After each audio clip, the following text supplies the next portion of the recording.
My name is Olivia Sterling. I'm 28 years old. 13 years ago, on a stormy October night, my father looked me in the eye and said, "Get out. I don't need a sick daughter like you." I was 15, soaking wet with nowhere to go. The reason? My younger sister told a lie. A calculated, deliberate lie that my parents believed without question. And just like that, I was erased. 3 hours later, police called them to the hospital. I'd been hit by a car. When Dad walked into that hospital room and saw who was sitting by my bed, his hands wouldn't stop shaking. You, you can't be here. How did you? The woman sitting there was Dr. Eleanor Smith, one of the most respected professors in the state. She'd found me on the side of the road and saved my life. That night changed everything. Last month, I stood on stage at my sister's graduation ceremony as the keynote speaker. My parents had no idea I was coming.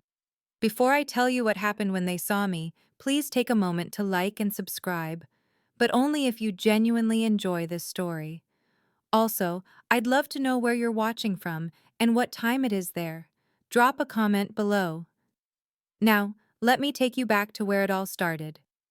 I learned early that in our house, Madison's tears were louder than my achievements. When I was 11, I won first place at the regional science fair. My project on water filtration systems beat out 40 other students. I was so proud. I ran home with the blue ribbon clutched in my hand, burst through the door, and found Mom in the kitchen. "I won!" I shouted. She smiled, hugged me. "That's wonderful, sweetheart." Then Madison walked in from dance practice, 8 years old, face red, tears streaming. I messed up my pirouette. Everyone laughed at me. Mom's arms left me. She knelt down, pulled Madison close. "Oh, baby, it's okay. You'll do better next time." I stood there holding my ribbon. Nobody asked to see it. That was the pattern. Madison needed more attention. Madison was sensitive. Madison required careful handling. I learned to celebrate quietly, to need less, to take up less space. By the time I was 14, I'd stopped showing them my report cards. Straight A's didn't compete with Madison's B- drama. When I got accepted into the prestigious summer science camp, I was thrilled. Full scholarship. 2 weeks studying environmental science with actual researchers. Dad looked up from his phone. "That's nice, Olivia." Madison burst into tears. "Why does she get to go away? That's not fair." Mom squeezed Madison's shoulder. "Olivia, maybe you could skip it this year. Your sister needs—" "I need you here," Madison finished. I didn't go to the camp. They said it was about family unity, about being understanding, about being the bigger person. I learned to be small, quiet, undemanding. But the breaking point was coming. I just didn't know it would arrive in a storm. The lying started small. Madison, 12 years old now, would borrow my things without asking. When I'd mention it, gently, always gently, she'd deny it. "I never touched your sweater," even when it was literally on her bed. Mom would sigh. "Olivia, don't start fights." Then money went missing from Mom's wallet. $50. Madison said she saw me near Mom's purse that morning. I hadn't been. I'd left for school early. Dad called me into his study. "Did you take money from your mother?" "No, I didn't." "Madison says you did." "Madison's lying." His jaw tightened. "Don't accuse your sister." "But I didn't." "Enough!" His voice cut through mine. "I'm disappointed in you, Olivia. I thought you were better than this." I lost my phone for a month, and the science camp opportunity I'd been promised for the following summer, gone. "We can't trust you with independence right now," Mom said. Madison watched from the stairs. When our parents weren't looking, she smiled. That stolen $50 was just a test run. Madison was learning she could get away with anything. The pattern escalated. A broken vase, my fault. A failed test Madison didn't study for. I should have helped her more.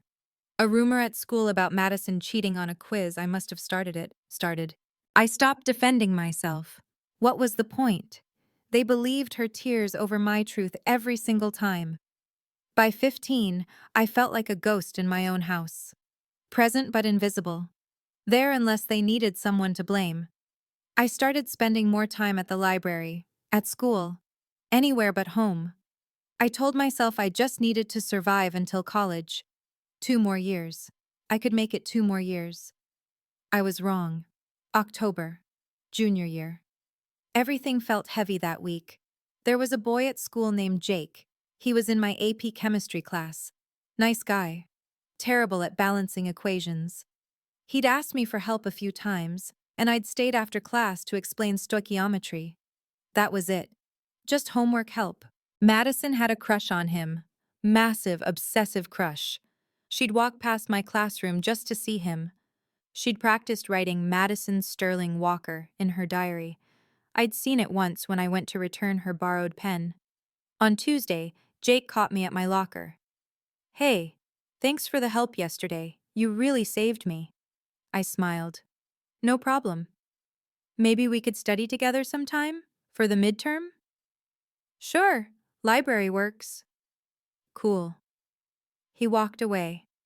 I turned and saw Madison 20 feet down the hall, staring, her face pale.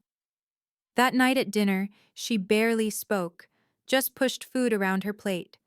Mom kept asking if she felt okay. Madison would shrug, say nothing.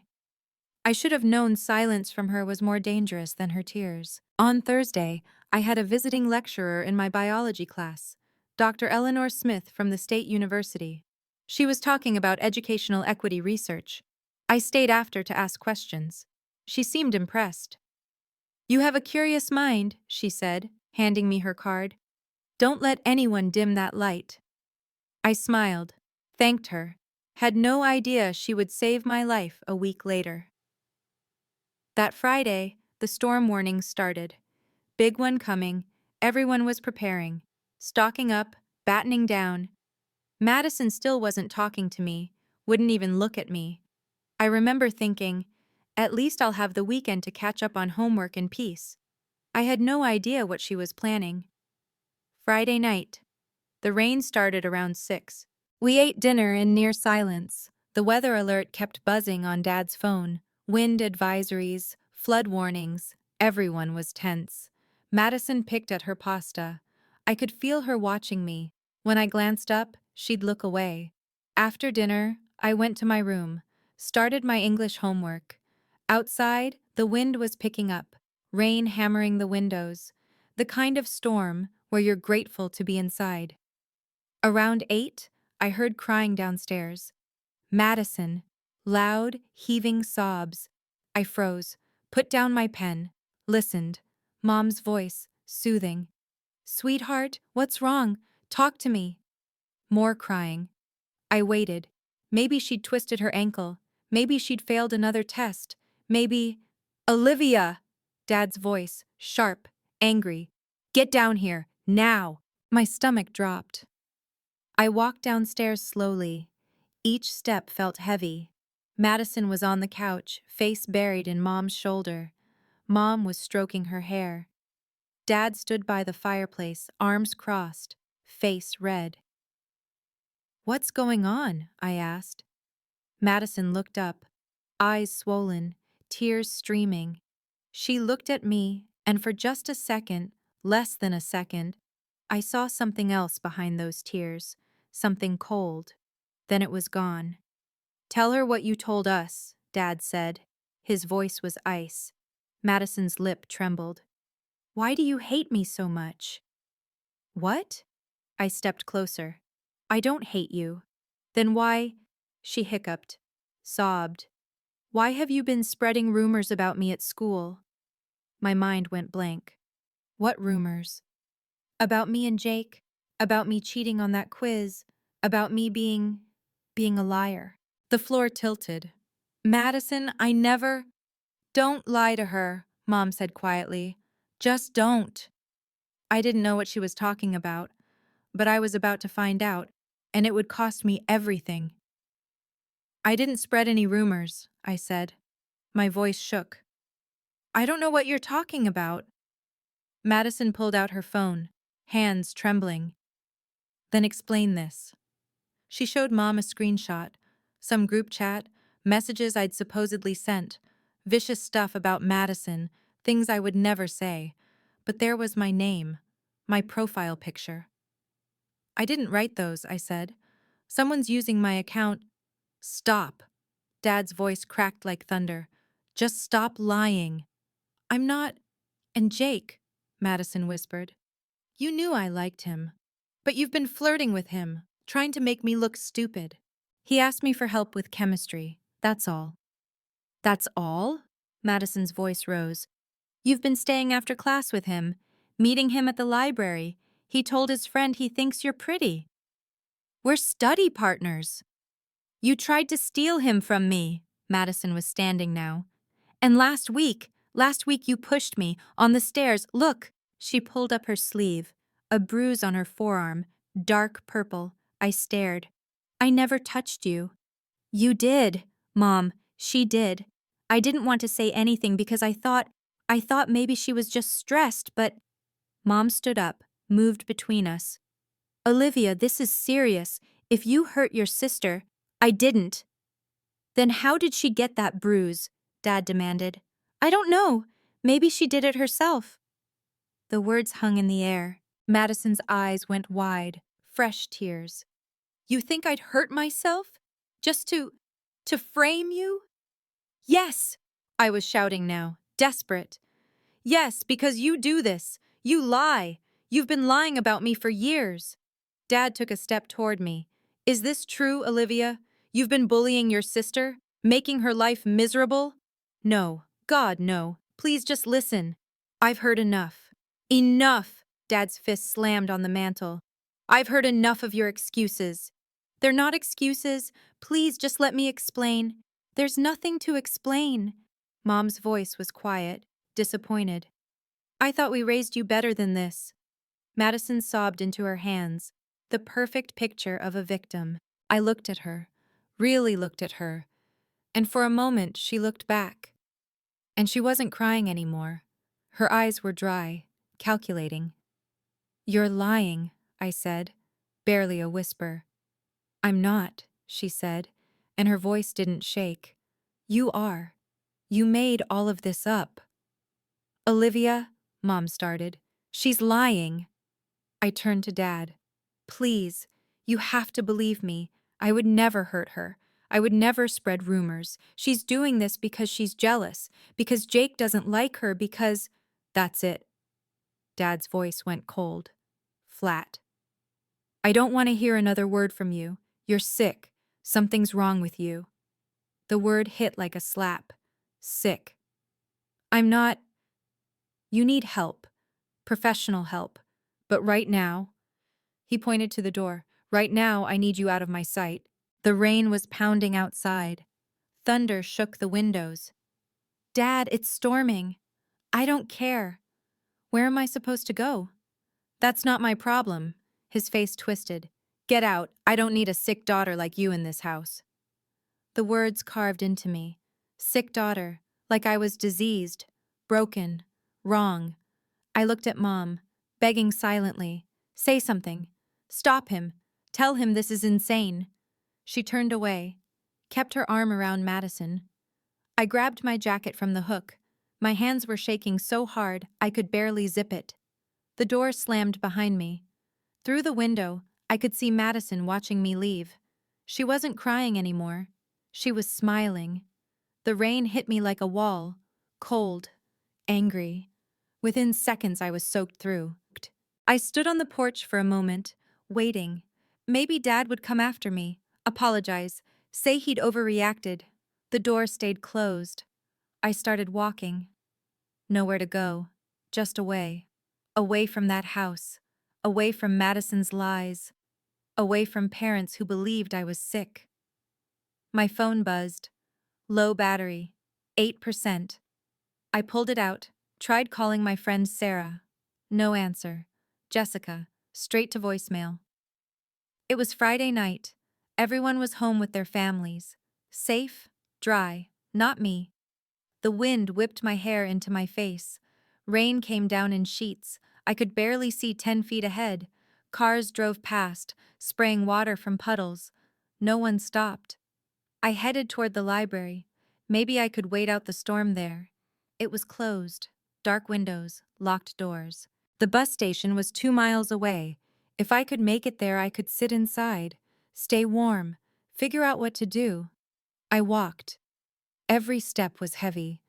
My shoes were soaked through, water squelching with each footfall.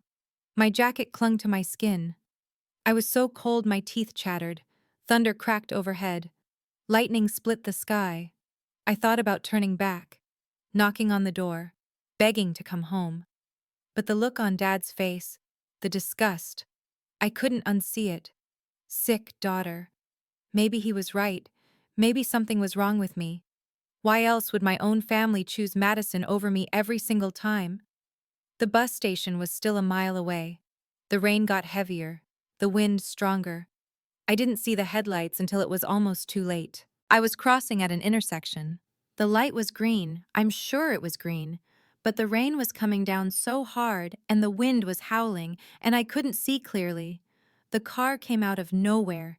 Headlights, bright and blinding, a horn blaring, brakes screeching.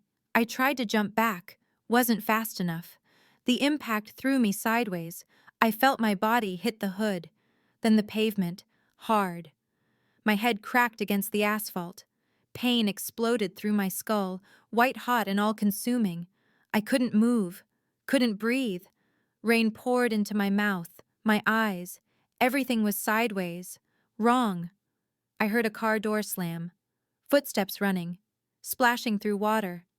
Oh my God, oh my God. A woman's voice, panicked. Sweetheart, can you hear me? I tried to answer, nothing came out.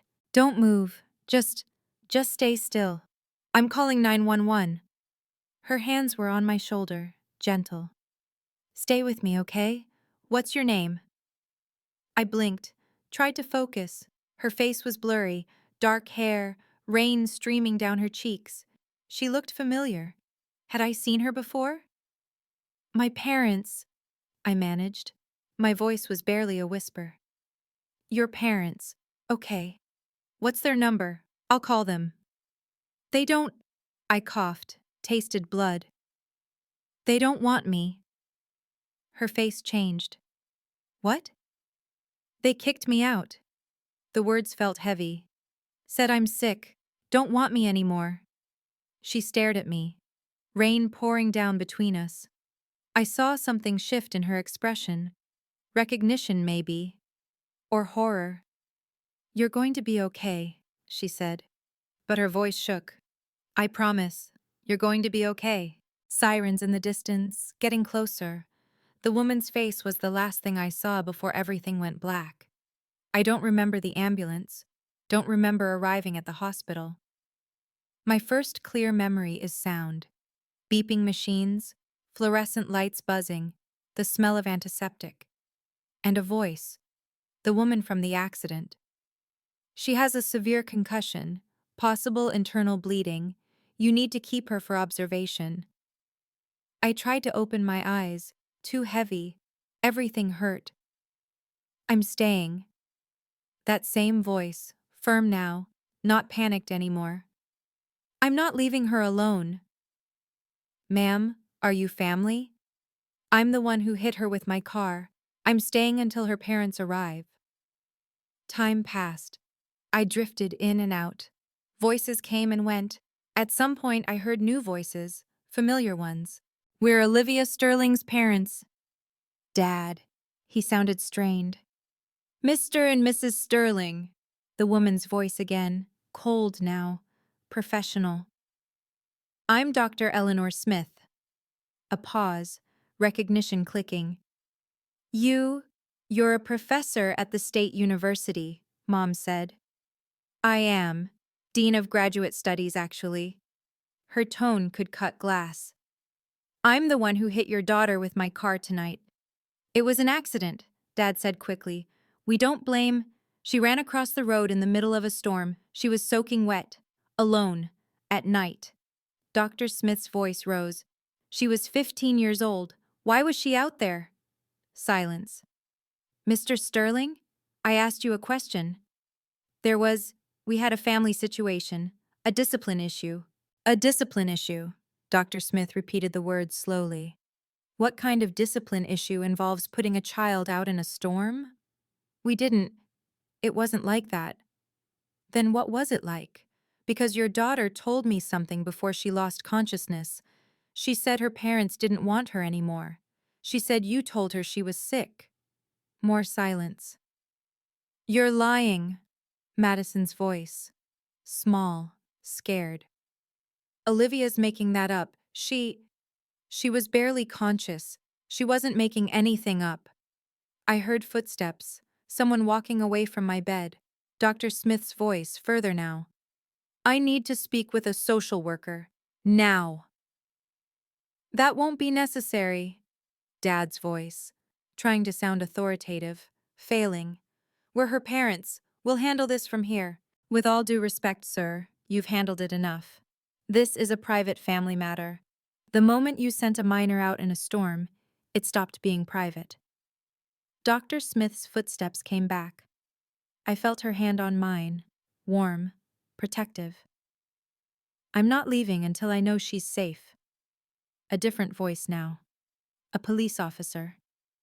Mr. Sterling, we need to ask some questions. We haven't done anything wrong, Mom said, but her voice was shaking. Your daughter was hit by a car at 11 p.m. in a major storm. She's 15 years old. We need to understand why she wasn't home. I tried to open my eyes, managed to flutter them. Everything was blurry, shapes moving. I saw Dad's silhouette, Madison behind him. Dr. Smith noticed. She's waking up, everyone out now. She's our daughter, Dad started. And I'm the doctor in this room. Out. Footsteps, voices fading. The door closed. I felt Dr. Smith lean closer. Her hand squeezed mine gently. You're safe now, she whispered. I promise. You're safe. I wanted to believe her, but safe was a foreign word. I hadn't felt safe in years. I closed my eyes again. Let the darkness take me. When I woke up 3 days later, my parents were gone. Dr. Smith was still there. She'd kept her promise. She hadn't left me alone. The concussion was severe. I spent 4 days in the hospital. Dr. Smith came every day, brought books, sat by my bed, talked to me about college, about science, about futures I'd never imagined. My parents visited once, brought a bag of clothes, some schoolwork. They stood at the foot of my bed, uncomfortable, strangers in hospital scrubs. We're glad you're okay, Mom said. Dad nodded. You gave us quite a scare. Neither said sorry, neither explained, neither asked if I wanted to come home. Madison didn't come at all. On day 5, a social worker came. Her name was Rita. She had kind eyes and asked questions in a gentle voice. About my home, my family, what happened that night. I told her everything. Madison's lies, my parents choosing her, the words, sick daughter. Rita listened, took notes. Olivia, you have options. You don't have to go back. Where else would I go? Dr. Smith knocked on the door, stepped in. She could stay with me. I stared at her. What? Foster placement, temporary until we figure out something permanent, if you want. She looked at Rita. I've already started the paperwork. Why would you do that? My voice cracked. You don't even know me. Dr. Smith sat on the edge of my bed. Because someone once did it for me. When I was 17, my family kicked me out. A teacher took me in, changed my life. She touched my hand. You're brilliant, Olivia. You have potential most kids never dream of. Don't let anyone tell you you're sick. Don't let anyone dim that light. I started crying. Couldn't help it. I'll understand if you want to go home, Dr. Smith said softly. But if you want something different, I'm here. I made my decision in that hospital room. I chose different. 6 months later, I was a different person. Same name, different life. Dr. Smith's house was quiet, organized, full of books and plants and soft classical music.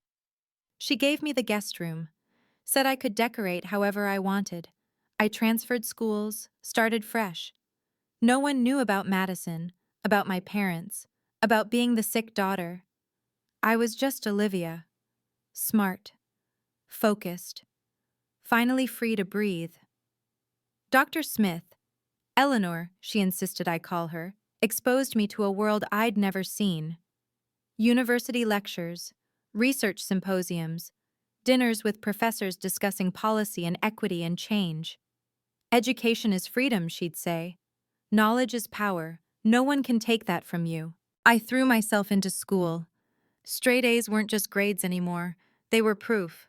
Proof I wasn't sick, wasn't broken, wasn't wrong. Eleanor taught me about grant writing, about scholarships, about systems that help kids like me, kids from difficult situations, kids who need a second chance. You're going to do something important someday, she told me once. We were having dinner. Pasta and salad. Normal. Safe. I can see it. I thought about my old family sometimes. Wondered if Madison ever told them the truth. If Dad ever regretted those words. If Mom ever stood up for me. But mostly, I didn't think about them at all. I heard things through mutual friends. Madison was doing fine. Still the golden child. Still the center of attention. My parents had removed all my photos from the house, like I'd never existed. Good, I thought. Let them erase me. I'm building something better. By my senior year, I had a plan. College, major in education policy, build something that would help kids who fall through the cracks, kids whose families fail them. I was going to turn my pain into purpose.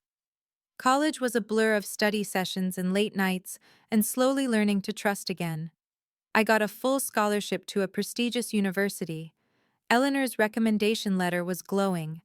I majored in education policy and social justice, minored in psychology. I wanted to understand systems, why some kids got help and others fell through cracks wide enough to swallow them whole. Summers, I interned at nonprofits, grant writing organizations, youth advocacy groups. I learned how money moved, how programs started, how to turn empathy into action. I graduated summa cum laude. Eleanor cried at my ceremony. "I'm so proud of you," she whispered. "So incredibly proud." I got hired immediately as a research coordinator at a university education department. Eleanor's university, actually. Different building, professional distance, but still connected. At 25, I had an idea, a scholarship program for students from difficult family situations. Kids who'd been kicked out, abused, neglected. Kids who needed a second chance. I called it the Second Chances Scholarship. Original, I know, but clear. Eleanor helped me write the grant proposals. We secured funding from 3 organizations, launched the program at 1 university as a pilot, then 2 universities, then 5. By the time I was 27, we'd awarded over $200,000 in scholarships, helped 47 students stay in school, stay alive, stay hopeful. Media started paying attention. Local newspapers, education journals. I gave interviews, spoke at conferences, always told my story, vaguely. A 15-year-old girl who was told she didn't belong. Never named names. One day, my colleague David Brooks knocked on my office door. "Olivia, you're being considered for keynote speaker at a graduation ceremony." "Which university?" "Riverside State University." My stomach dropped. I stopped, breathed. "That's my sister's school." David blinked. "You have a sister?" "Not anymore," I said quietly. "But yes, she graduates this spring." David sat down. "Do you want me to decline on your behalf?" I stared at my desk, my hands, the scholarship applications stacked in neat piles, 47 students, 47 second chances. "What's the theme?" I asked. "Resilience and educational equity. President Walsh specifically requested you. Said your work embodies everything the ceremony should represent. My work, the scholarship program born from being thrown away, from being called sick. Would I have to? I paused. Would I have creative control over my speech? Complete control, they just want you there. I thought about Madison, sitting in her cap and gown, smiling, probably bragging about her perfect family, her supportive parents, her only child status. I thought about my parents in the audience, proud, oblivious, still believing they'd made the right choice 13 years ago. I thought about standing on that stage, telling my story, not for revenge, for closure. I need to talk to Eleanor, I said. That night, over dinner, I laid it out. They have no idea I exist in this capacity, no idea I built this. They probably think I'm dead or homeless or... I stopped. I don't know what they think. Eleanor set down her fork. What do you want to happen? I want to close the chapter properly, not with anger, with truth. And if they're hurt? They hurt me first. I met her eyes. I'm not doing this for revenge. I'm doing this because my story matters. Because showing them who I became despite them, that's not vindictive. That's honest. Eleanor reached across the table, squeezed my hand. Then do it. On your terms, with your head held high. Show them who you are now. I called David the next morning. Tell President Walsh I accept. I didn't see Madison in person, but I heard things, saw things. Social media makes ghosts visible. She posted constantly. Her senior year was documented in filtered photos and carefully curated captions, brunches with friends, study sessions that looked more like photo shoots, the perfect college experience. Can't believe I'm graduating in 2 months, one caption read. So grateful for my parents who supported me every step of the way. Hatch blessed # family first. The comments poured in. You're amazing. So proud of you. Your parents raised you right. I scrolled through her profile once. Just once. Morbid curiosity. There were no photos of me, no mentions of a sister. In her digital universe, I'd never existed. One post caught my attention. Madison at dinner with our parents. Big smiles, wine glasses raised. Celebrating my graduation with the 2 best people in the world. Love you, Mom and Dad. Dad looked older, gray at the temples. Mom looked tired, but they looked happy, proud. I closed the app. Through old acquaintances, people I'd known before the storm, I heard Madison was excited about graduation. Big ceremony. All her friends would be there. Her parents were throwing a party afterward.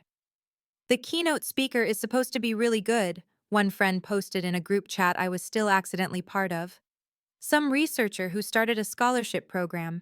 Should be inspiring. Madison had replied, Ugh, those speeches are always so boring, but whatever, it's my day. I smiled at that, took a screenshot, saved it. Not for revenge, just for proof that she had no idea, no clue what was about to happen. I wondered if she'd recognize me.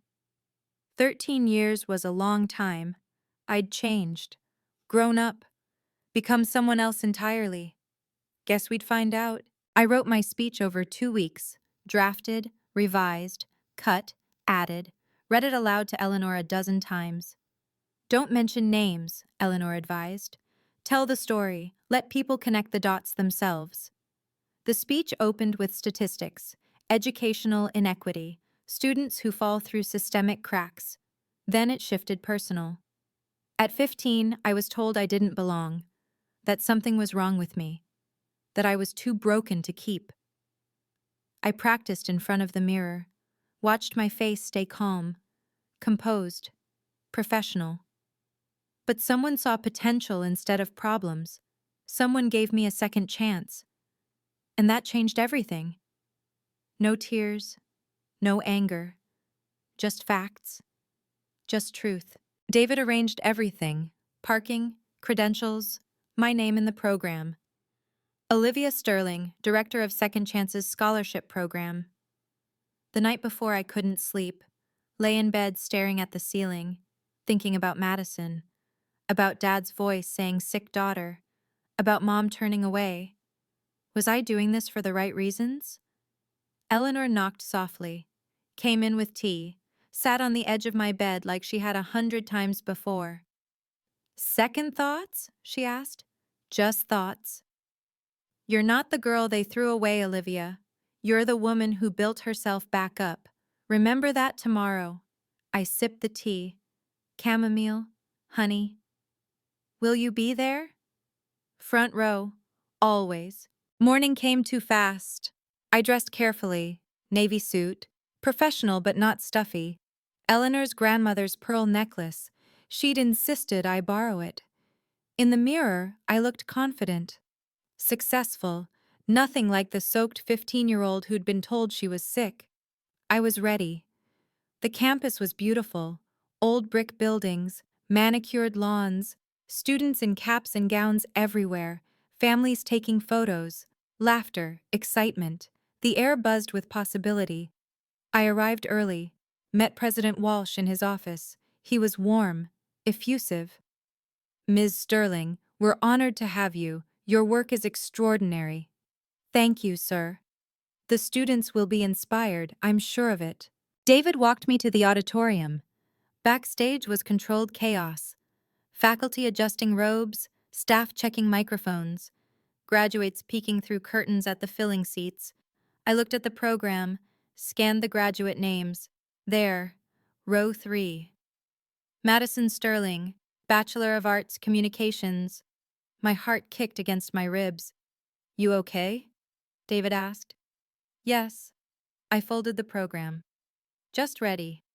Eleanor arrived. She wore a beautiful emerald dress, looked proud. She hugged me tight. You've got this. I know. Remember. I know. I smiled. Head high, truth clear, no revenge, just honesty. She kissed my cheek, went to find her seat.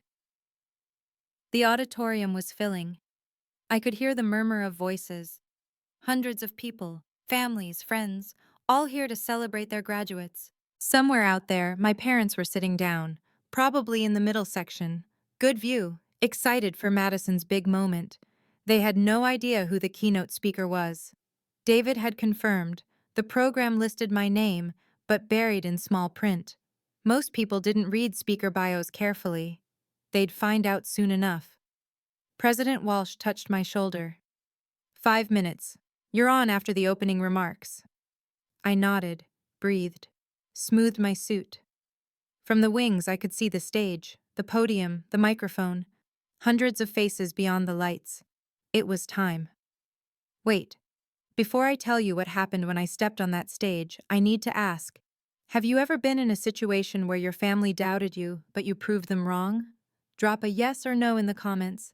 And if you're enjoying this story so far, please hit that like button. It really helps this story reach others who might need to hear it. Okay. Now, back to the ceremony. This is where everything changed. President Walsh stepped to the podium. The crowd quieted. Welcome, graduates, families, and honored guests. Today we celebrate achievement, resilience, and the boundless potential of our students. Applause, cheers. Our keynote speaker embodies these values.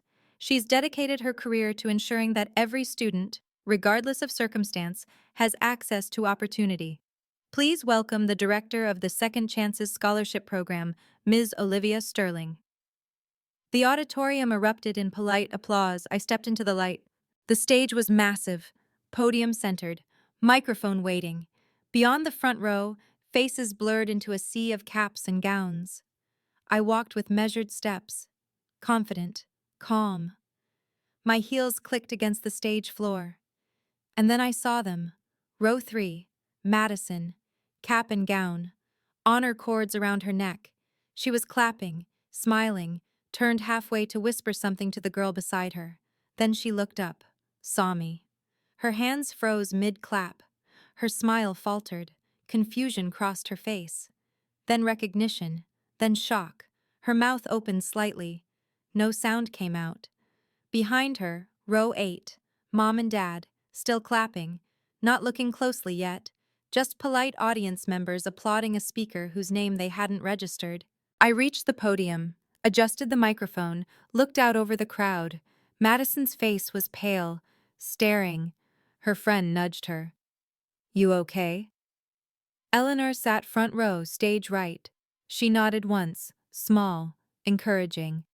I gripped the podium edges. "Good morning. Thank you, President Walsh, for that generous introduction." My voice carried, clear, strong, amplified across hundreds of people. Dad's head jerked up. I saw him lean forward, squint, trying to place my voice.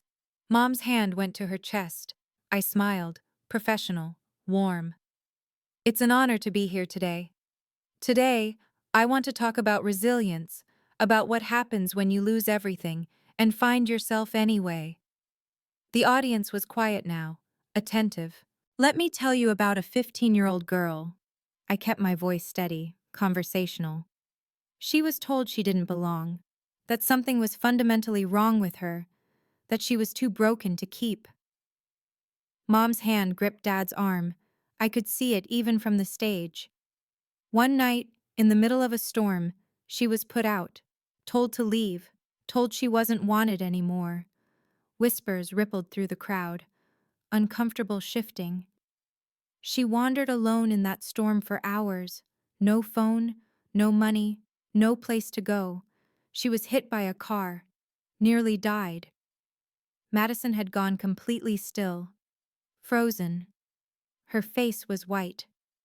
But someone stopped, someone helped, someone saw potential where everyone else saw problems. Eleanor's eyes were bright, proud. That person became her family, her mentor, her mother in every way that mattered. I paused. Let the words settle. That 15-year-old girl was me. The auditorium went silent. You could have heard a pin drop. Dad stood up halfway. Mom pulled him back down, both of them staring, mouths open. Madison looked like she wanted to disappear through her chair. Students around her whispered, pointed. Her friends looked confused, concerned. "I'm here today because Dr. Eleanor Smith," I gestured to Eleanor, "didn't give up on me when my own family did.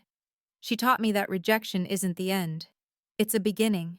More whispers, spreading like wildfire. The Second Chances Scholarship was born from that experience. It exists for students who've been told they're not enough, who've been dismissed, abandoned, cast aside. I looked directly at Madison, made eye contact. Because being rejected doesn't define you, what you do afterward does. Today, that scholarship has helped 47 students. My voice stayed level, clear. Students like the girl I used to be. A woman in the back whispered loudly, "Is that really her family?" I continued, professional, unshaken. I learned something important in those years after the storm. Family isn't always biology. Sometimes it's choice. Sometimes it's the people who choose you when others walk away. Eleanor wiped her eyes, smiled at me. "I learned that you don't need everyone to believe in you. You just need one person. One person who sees past the surface, past the accusations, past the lies." Madison's face crumpled. She looked down, shoulders shaking. Her friends had stopped whispering. They were staring at her now, connecting dots. And I learned, I gripped the podium, that success isn't about proving people wrong. It's about building something meaningful despite them. Dad's hands were trembling. He looked like he wanted to run, leave, escape. Mom was crying silently, mascara running. So to the graduating class of Riverside State University, I leave you with this. Your worth is not determined by who stays. It's determined by how you grow after they leave. I paused. Let that land. You will face rejection, disappointment, people who underestimate you. That's guaranteed. I looked across the sea of graduates, young faces, hopeful. But you get to decide what happens next. You get to choose who you become. Standing ovation. Slowly at first, then building.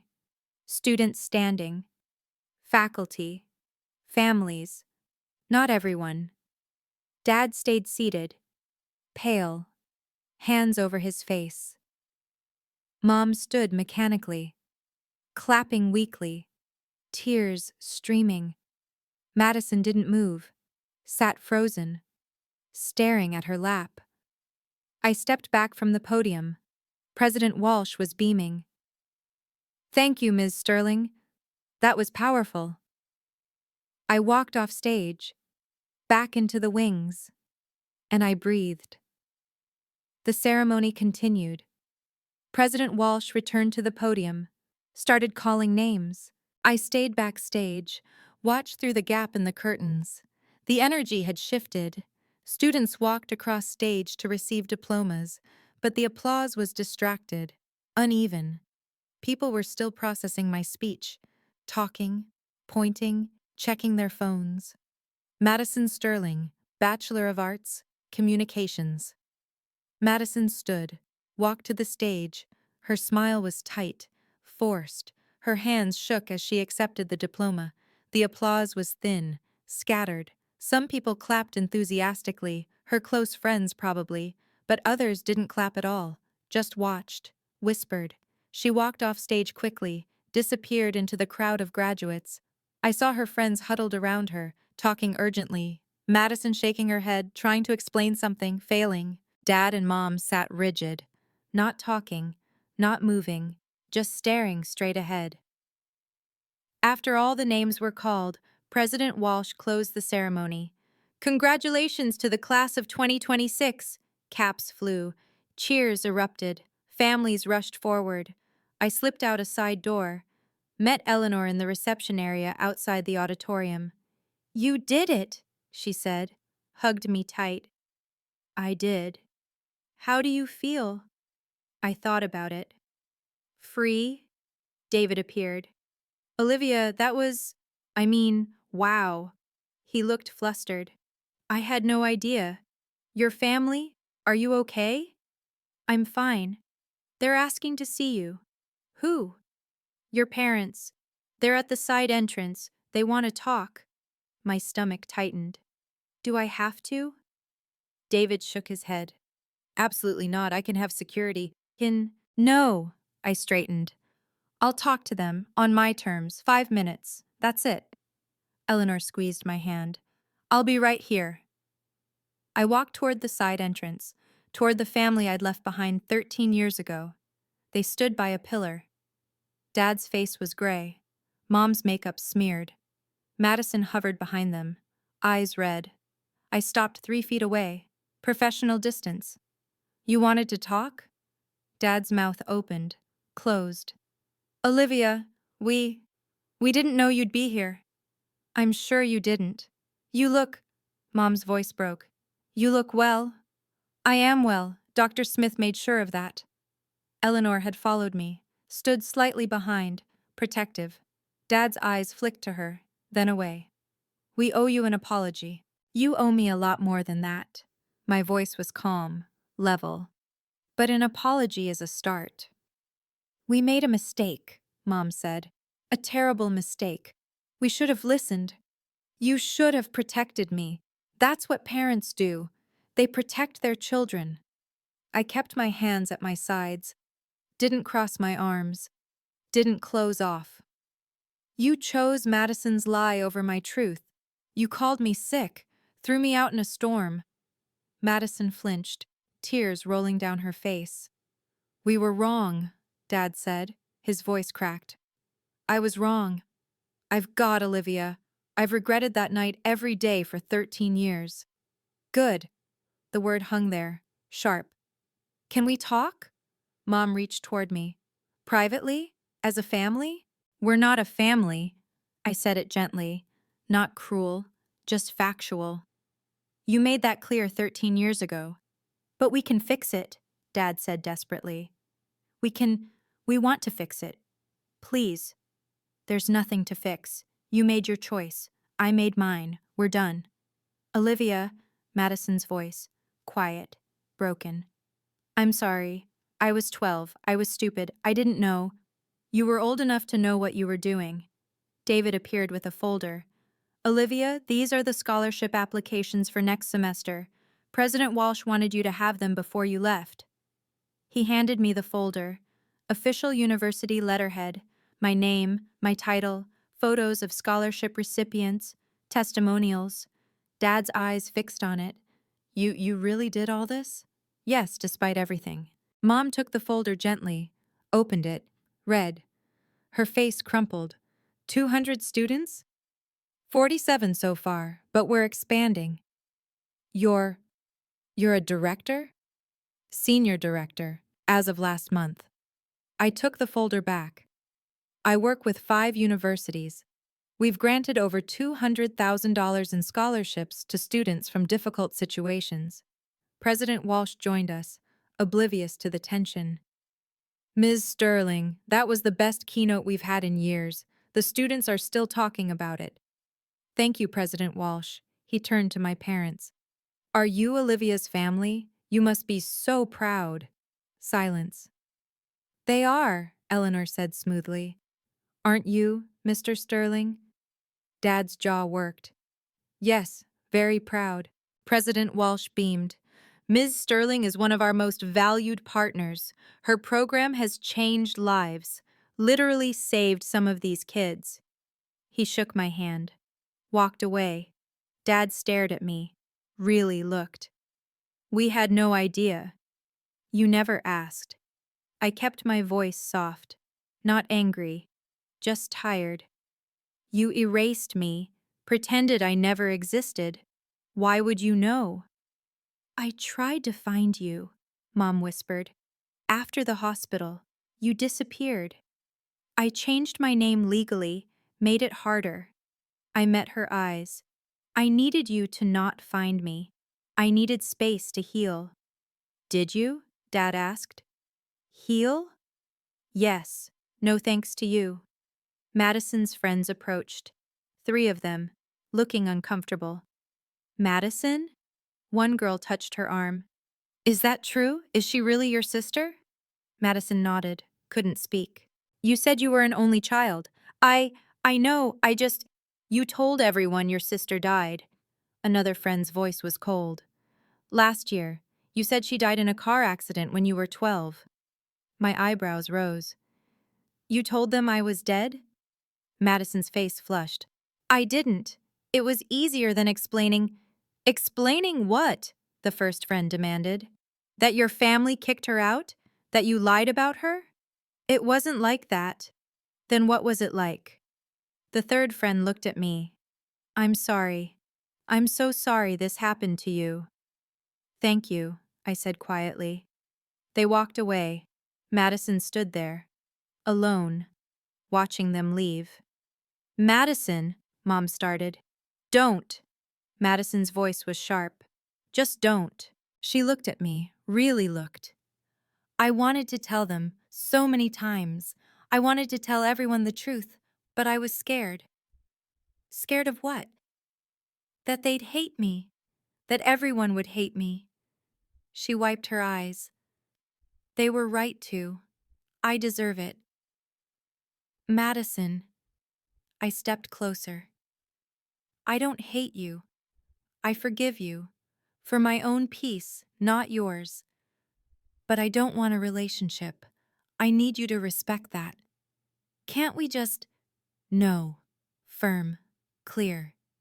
You made choices for 13 years. Choices to keep lying. To keep me erased. That's not childhood stupidity. That's who you became. Madison sobbed. Mom pulled her close. I looked at Eleanor. Can we go? Yes. She linked her arm with mine. Let's go home. We walked away, didn't look back, didn't look. Behind us, I heard Madison crying, heard Dad saying my name, weak, desperate. I kept walking. Okay, I need to pause here for just a second. That moment, standing there, watching Madison realize she couldn't lie her way out. It was 13 years in the making. If you've ever had to set boundaries with toxic family members, drop a comment. Boundaries matter. And if this story is resonating with you, please subscribe. I share these stories because I know someone out there needs to hear them. Now let me tell you what happened in the weeks that followed. The week after graduation, my phone wouldn't stop buzzing. Voicemails from Dad. Please call back. We need to talk. I'm so sorry. We're so sorry. Just, please. Emails from Mom. Long, rambling, full of apologies and excuses. We were under so much stress. Madison was going through a phase. We didn't understand what we were doing. I didn't respond. Not yet. Work kept me busy. Scholarship applications poured in. The ceremony had gone viral. Not the whole thing, but my speech. Someone had recorded it, posted it to social media. 50,000 views, then 100,000. Comments flooded in. This woman is incredible. Family isn't blood. It's who shows up. I cried. This is exactly what I needed to hear. But also, anyone know if this is real? What university was this? Need to know what happened to the sister. I ignored them, focused on work. Then an email came from one of Madison's former friends. Subject line, "You deserve to know." Inside, screenshots, group chats. Madison's friends discussing her, distancing themselves. One message stood out. "I can't believe she lied about her sister being dead. That's psychotic." Another. "I'm uninviting her from my wedding. I don't want drama." Madison's carefully constructed social life was crumbling. Part of me felt bad, a small part. The larger part felt nothing, just relief. Eleanor and I had dinner. Quiet. Comfortable. "How are you processing?" she asked. "I don't know, I feel—" I paused, searched for the word. "Free. Like I finally put down something heavy I didn't realize I was carrying." "You did well, Olivia. Handled it with grace. They want to reconcile." "Do you?" I thought about it. Really thought. "No, I don't think I do." She nodded, squeezed my hand. "That's okay. You're allowed to walk away." 2 weeks later, Dad showed up at my office. My assistant buzzed me. "Olivia, there's a Mr. Sterling here to see you. He doesn't have an appointment, but he says he's your father." My stomach tightened. "Give me 5 minutes, then send him in." I closed my laptop, straightened my desk, breathed. Dad walked in looking 10 years older, gray hair, lines around his eyes, shoulders slumped. "Thank you for seeing me," he said. "I have a meeting in 20 minutes. "I understand." He sat across from my desk, formal, like a job interview. "Olivia, I need to say this. We were wrong. I was wrong. What I did to you, what I said to you, it was unforgivable." "Yes, it was." Madison told us the truth. Finally, last week. She broke down, confessed everything. The lies, the manipulation, all of it. 13 years too late. I know it doesn't fix anything." His hands shook.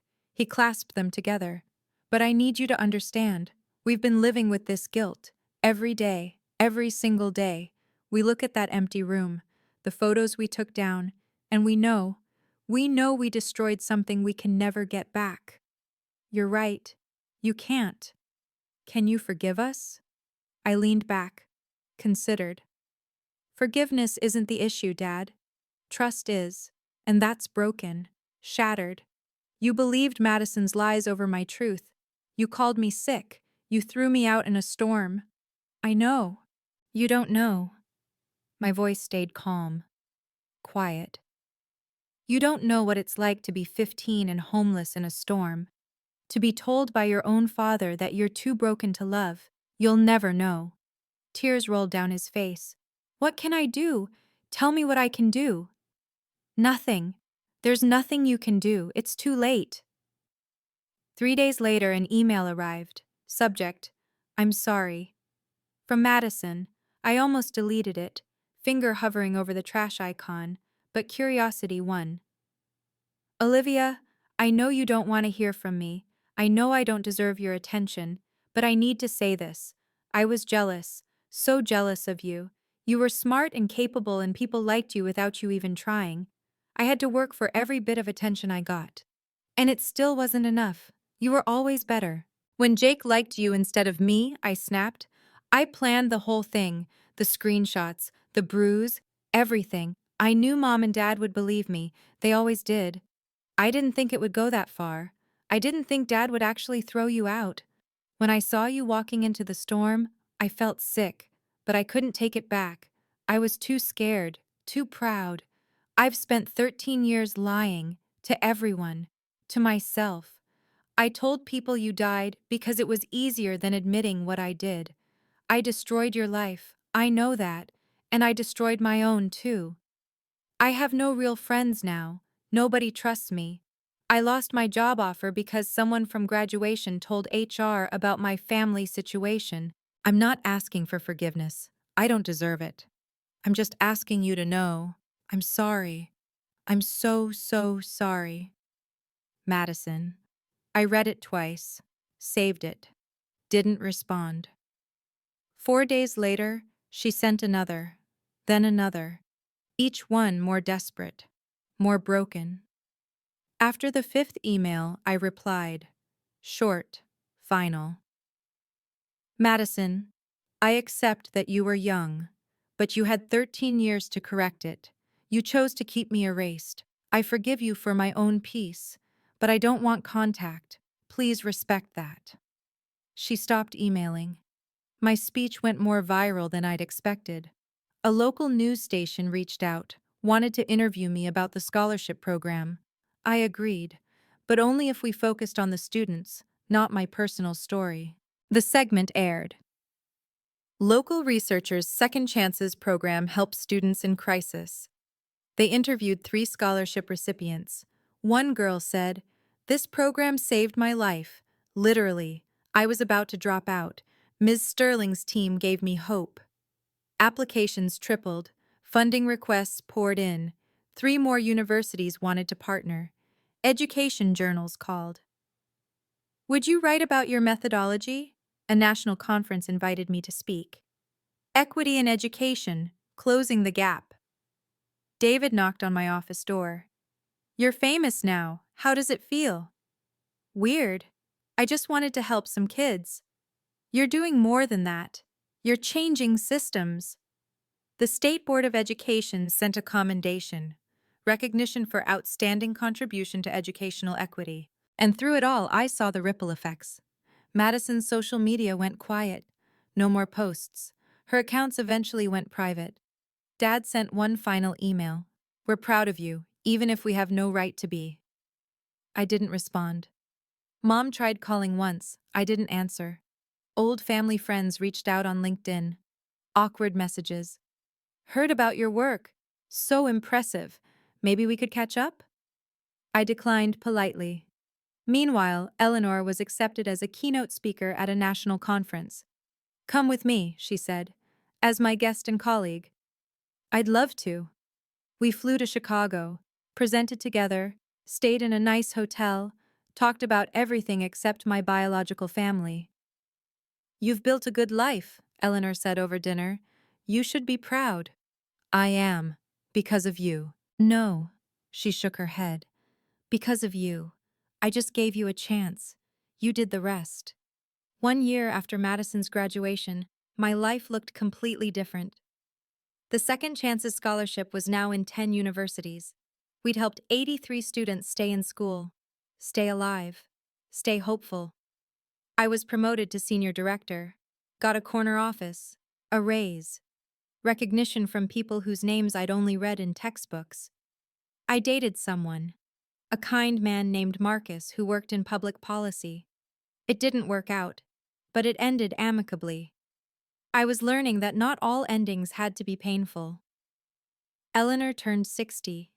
We threw a party. Colleagues, friends, students she'd mentored over the years, people who loved her, chose her, built family around her, I gave a toast. To the woman who taught me that family is built, not born. Thank you for choosing me. She cried. Happy tears. I thought about my biological family sometimes. Not often. Not painfully. Just thoughts. Wondering where they were. If Madison had gotten help. If Dad still sent unanswered emails. They sent a Christmas card. No return address. Just signatures. Richard, Patricia, Madison. No message, no explanation. I put it in a drawer, didn't throw it away, didn't respond. Just acknowledged it existed. I spoke at another graduation. Different university, different students. But similar message. Boundaries aren't walls, they're doors you control. Afterward, a young woman approached, 20 years old, tearful. That was my story too. My family kicked me out at 16. I thought I was alone. You're not alone, I told her. You're surviving. That's more than enough. She hugged me, tight. Thank you. I drove home that evening, to the house I shared with Eleanor, my real mother, and felt something I hadn't felt in years. Complete peace. People ask me if I regret that night. The storm, the pain, the hospital. I don't. Because it led me here. To this life. This work. This family I chose. Not every story has a happy ending like mine. I know that. I'm lucky. Dr. Eleanor Smith found me, chose me, saved me. Not everyone gets that. But everyone gets to set boundaries. Everyone gets to decide who has access to them. You don't owe toxic people your presence. Not even if they're family. Especially not if they're family. Forgiveness doesn't mean reconciliation. You can forgive someone for your own peace while still keeping them out of your life. Those aren't contradictory. They're both necessary sometimes. I learned that blood doesn't make family. Choice does. Consistency does. Showing up does. Eleanor showed up every single day for 13 years. She earned the title Mom. My biological parents? They showed up once, failed, never tried again. That tells you everything. I learned that success isn't about proving people wrong. It's about building something meaningful despite them. The scholarship program wasn't revenge. It was purpose. It was turning my pain into something that helps others. That's the difference. Revenge seeks to hurt. Purpose seeks to heal. I learned that your worth isn't determined by who stays. It's determined by how you grow after they leave. Some people will always underestimate you, reject you, tell you you're too broken, too sick, too much or not enough. That's their limitation, not yours. You get to decide what happens next. You get to choose who you become. I chose to become someone who helps kids like me, kids who need a second chance, kids who deserve to know they're worth saving. That's my legacy. Not the family that threw me away, but the family I built afterward. So that's my story. The storm that almost destroyed me became the catalyst for everything I built. I'm 28 now, same age as when I started telling you this, but I feel older, wiser, whole. My parents' names are still in my phone. I haven't deleted them, but I haven't called either. They exist in my past, not my present, and definitely not my future. Madison sends me a message every few months, short, apologetic. Thinking of you, hope you're well. I read them, don't respond. Maybe someday I will, maybe not. Either way is okay. Dr. Eleanor Smith is Mom now, not Dr. Smith, just Mom. She's the emergency contact on every form. The person I call when something good happens, the one whose opinion matters. Blood didn't make her my mother, choice did. 13 years of showing up, of believing in me, of loving me when I couldn't love myself. That's family. Every year, on October 15th, the anniversary of that storm, I drive past my old house, not to punish myself, not to wallow, just to remember. I park across the street, look at those windows, that door, and I think, that girl survived. She survived being called sick, being thrown away, being told she was too broken to love. And she didn't just survive, she thrived. If you're in a storm right now, metaphorical or real, know this. You can survive it. You can even thrive after it. Just because someone gives up on you doesn't mean you give up on yourself. Set your boundaries. Choose your family. Build your purpose and never, ever let anyone tell you you're too sick, too broken, or too much. You're exactly enough.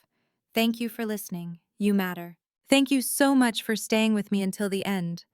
If this story helped you in any way, please hit that like button and subscribe. Your support helps these stories reach others who need to hear them. And if you want more stories like this, check the description below. I've linked similar videos there. Remember, you define your worth. Nobody else. Take care of yourself. I'll see you in the next story.